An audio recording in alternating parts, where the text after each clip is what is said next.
Good morning, Buck. It is Tuesday, November 27th, 2022. I am Dan Rubin. This is the Bucknuts Morning 5 and Change, joined as always on Tuesdays by the lovely and talented Steve Wiltfong. We will let him work for a minute here as it is fast and furious recruiting time. I will do some house cleaning. Good morning, y'all. Please note, today is the free day on Bucknuts and across the network. All VIP content is free now and past. If you want to go look at other sites, if you want to look at everything on Ohio State's site, if you want to go back and read a story you wanted to VIP in before that you couldn't, today is the day to do it. Pretty cool day considering we are coming down the stretch. There's a ton of what would usually be VIP recruiting content out there. You've got the game coming up, so this is a great day as we head for the game to have free access. Also, those of you who are devotees of this video pod as it streams live on the Tube, the Twitter, and the Book of Face, you've noticed that at times Rubin headquarters glitches. That is because despite living in what I believe to be a very nice neighborhood, we are going to be the last vestige of fiber optics ever to be installed. Rumor has it, Monday, fiber optics will be installed at Shea Rubin. This will then be a well-oiled machine, and then no more glitching. So instead of seeing me as Max Headroom, I will be a basic Rumor has window guy here. So rumor has it they still use cordless phones at the Rubin house. We do have a landline. I will say that only so we can be in the school directory, and hindsight being 2020, I probably would have killed that. Do you have a landline with a land phone in the house that rings? Would your kids know how to answer a regular phone if it rang? No, they need to learn how when the call waiting goes off, that's their cue to get off the phone and give it, because that was an era.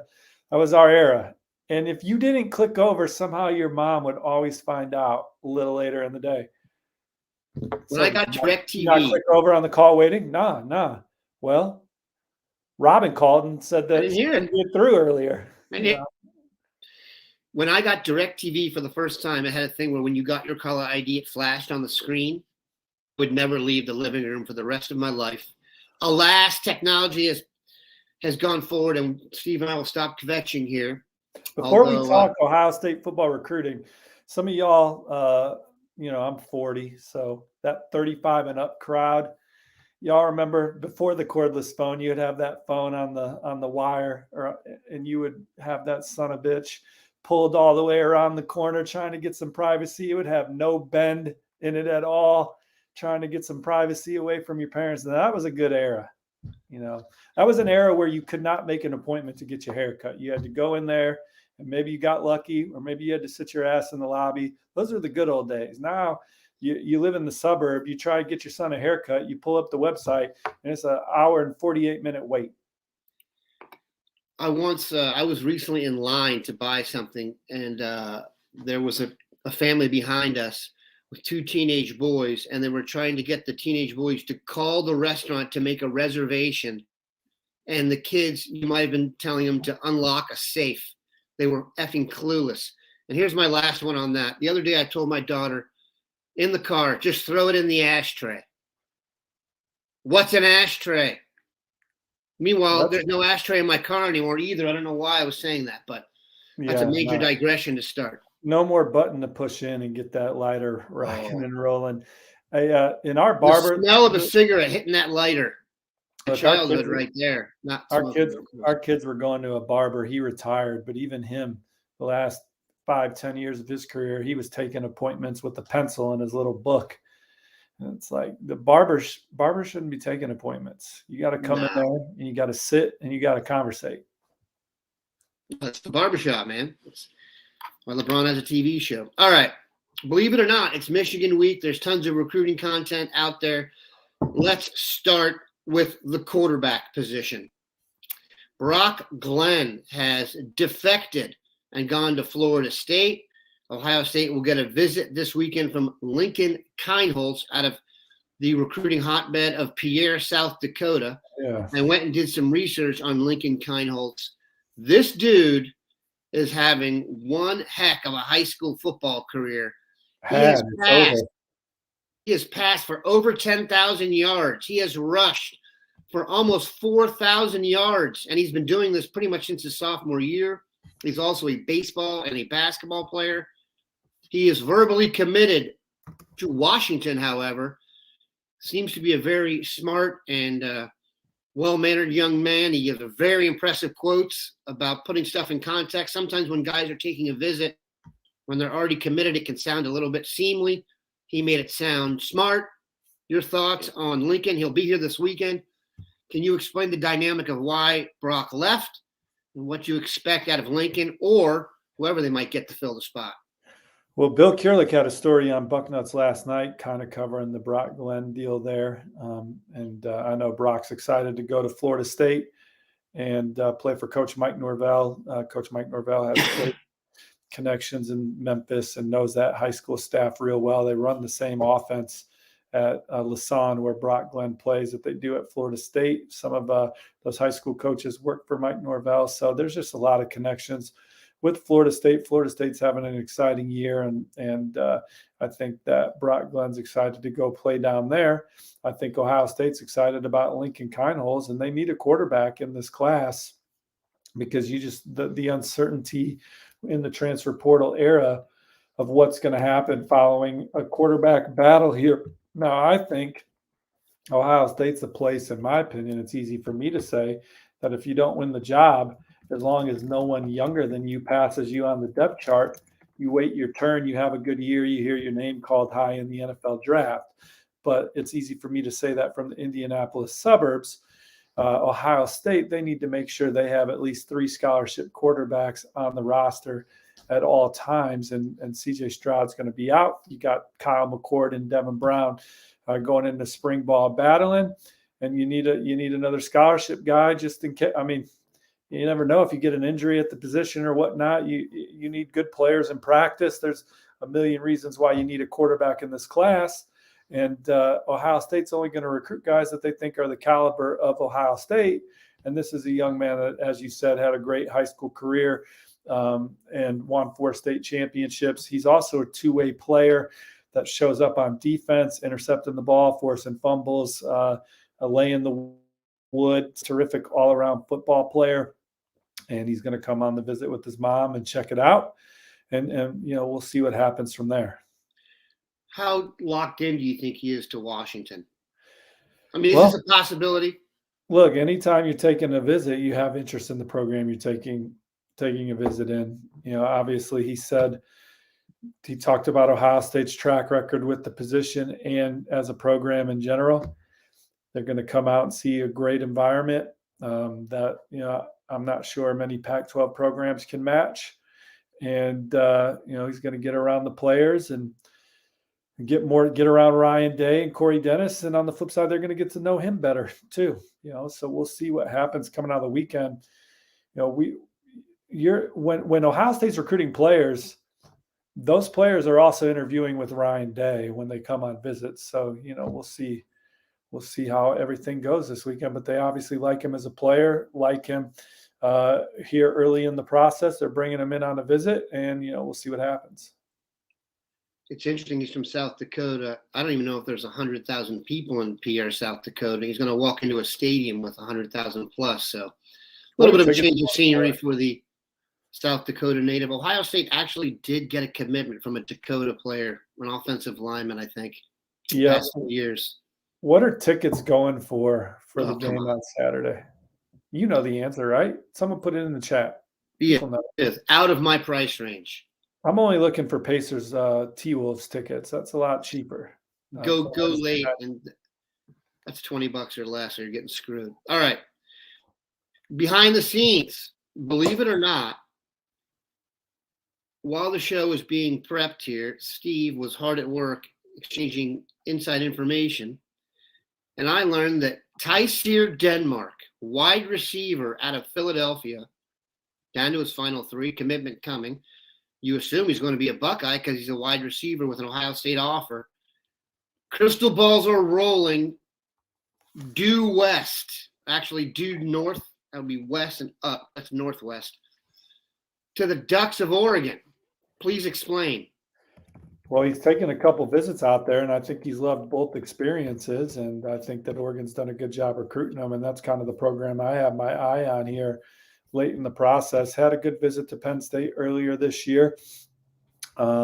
Certainly, obviously, has been high on Ohio State for much of his process, but he visited Oregon, and in August I talked to him, and I mean, facilities are top notch. He said it was his dream school growing up. He likes the scheme. He thinks he could be one of their best players early in his career. And talked about the energy that the staff has, and there is a lot of juice around Oregon's program right now. They got a staff full of really good recruiters. They're playing well. This was a team last year that couldn't even play on the same field as Utah in 2 games that turned around and beat them with a wounded quarterback here, kind of playing their own game. So Oregon's an exciting program right now, and I think they sit in a good spot for Tysir Denmark. But, long way to go in the 2024 cycle. Here's my biased opinion. Ready? Yeah. If Ohio State offers a receiver and he chooses to go elsewhere, he can go, in my opinion.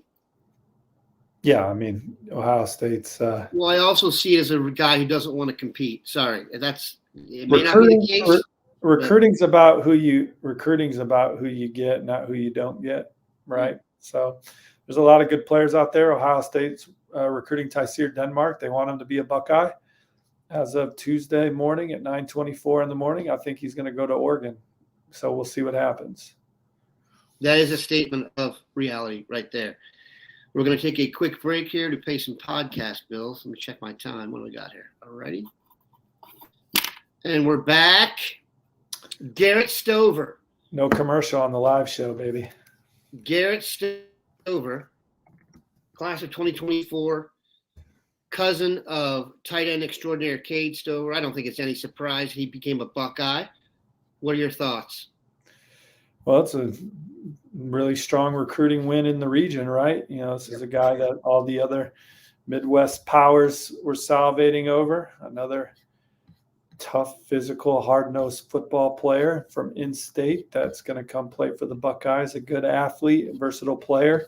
It's a nice start to the class for Ohio State, with Dylan Raiola and Ian Moore in the fold now to go out and land a guy that I think can bring some versatility to Jim Knowles' defense down the road. It's a good pickup. Quick digression. Someone asked me the other day to give them a comparison, and I know you love comparisons. I suck at comparisons, man. I got nothing for you. What's that? My brain doesn't work that way. Like very rarely. When I find a comparison, I'm like the happiest dude in the world because I'm just not good at it. Well, you and Jeff Van Gundy, who believes comparison is the birthplace of evil, but whatever that means. I knew I loved Coach Van Gundy. I still can picture him hanging on Alonzo Mourning's ankle. I grew up kind of rooting for the Knickerbockers. Because you didn't like the Bulls? Well, I was kind of, that's kind of like everyone loved Pacer angst. I don't know why I like the Knicks. Being from South Bend, almost everyone liked the Bulls. So for whatever reason, I don't know, maybe I just watched one game on NBA, NBC and thought, I fell in love with it. Kids are weird. As an adult, I like I bought into the Pacers when I moved here in Indy, literally some years. So I like the Pacers now, but I grew up the Knicks. I got Spike Lee's book from a long time ago up there I got as a kid, him being a Knicks fan, John Starks, Pat Ewing, and all them. Which is ironic given that Reggie Miller's name was really made during the stretch against the Knicks with the 9 points and I think what? Yeah, I was at a card shop watching it on a 13-inch TV hanging at the mall. It was a baseball card shop inside Montgomery Ward. That's worse than my ashtray drop. Watched Reggie Miller drain a few threes there to end it. No, that was great. Anyway, the original comment was someone asked me to give a comparison of Dylan Raiola. And the Oh, only thing I could really come up, better. yeah, the only one I could really come up with, I said 75% Andrew Luck, 25% Patrick Mahomes. Well, he certainly has shown on film some of those Mahomes throws throughout the course of his career. Luck's body. He can ad lib and make things happen off script from different throwing angles. You were frozen for a second. I was worried I was going to have to host the show again here and bring us in. Not after Monday. But I kind of, Andrew Luck living in Indianapolis. I mean, Andrew Luck is like a huge nerd that's really good at football, right? So it's hard to like compare anyone to him. But he was physically right. He was a big physical presence at the position, and so's Dylan. Obviously, I mean, Dylan Raiola is a big young man. So's Andrew Luck. Yep, no question. You know what I mean? And the son of a established professional presence, kind of wise beyond his years type. Oh yeah, very mature, very mature kid. There's this is just a little bit. There's no better recruit committed to any team right now at any level than Dylan Raiola to Ohio State. That's just a fact. What do you think of this weekend, Steve? A lot of visitors coming in. Should we be on commitment watch? Mylan Graham from your neck of the woods. Bill has a story about that coming in. It's going to be the weather should not be a factor in terms of visibility. These guys are going to get a show. What's your vibe on the weekend? You don't have to make a pick or anything. I know you don't like to do. Well, first your thoughts on the recruits coming in, etc. I live almost as close to Columbus as I do Mylan Graham up in Fort Wayne. I know he lives in Indiana, but it's a couple-hour drive. Fort Wayne, not my favorite spot. Yeah, 2 hours away from where I'm at. And you guys are fast food restaurants. You guys are a little less than 3, right down I-70 there.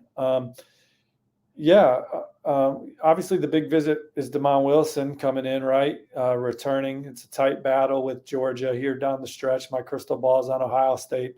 I think he's one of the elite players in the class. He is an absolute freak physically. I think he's wired right to come in and compete at a place like Ohio State or Georgia. It's an opportunity for him to get around the guys in the locker room. I know that was a big thing for him on his last Georgia visit. So a chance for him to get back up here. He took his official visit for the win over Notre Dame, but to see another big game in the shoe. Weather's not going to be horrendous, right? It's not going to be what it was last weekend in South Bend where it was snowing. So you're getting a little bit of a reprieve from Mother Nature because I do think that's a little bit of a factor. And really, that's also the big misconception. Like if you play at a Big Ten school or Notre Dame, there are historical games where there's been bad weather, but most of the season is played in good weather, so it's kind of a misnomer. Did I say that correctly? But that's the big visit right there. Now, maybe some other big time guys will be added to the list by Saturday. And you guys can talk about that on future Bucknuts Morning Fives if that plays out. But Damon Wilson visiting Ohio State this weekend is certainly one of the more pivotal visits at the end of the recruiting cycle for one of the best players in America. Ohio State has a chance to sign an elite defensive line class. They have a couple good ones already committed, but they need some of these elite guys down the stretch. And this is one where they've been well positioned for a long time. But with that, there's always major competition for elite players, and Ohio State has that down the stretch with Georgia, and they have the serve right now, and so we'll see what happens this weekend. I actually have a really good vibe on Damon Wilson or Damon Wilson, however you pronounce his first name. I just think that when he pans back eventually and gets a chance to see this weekend and see guys who have come here have been highly publicized that didn't necessarily hit early, hit late. Zach Harrison, he'll see that. Teron Vincent has really come on late. And then, of course, he's going to get you got the Bosa brothers and the Chase stuff to work on him. And then I do think having Jack Sawyer and JT Tuamoloau kind of right in the perfect age and bring him in and say, hey, 1 year behind us and you take over kind of thing. So I'll be optimistic about this one. Well, they'll need some of those guys. Denmark, I don't know what you're thinking. That was my glitch there. Let's hope fiber optics fix this thing up, man. Good Lord. We appreciate everybody stopping by. Have a good one, Bucknutters. Guys, stay healthy in your turkey bowls. Stretch. Don't go too hard. Have a great Thanksgiving. Watch those Achilles.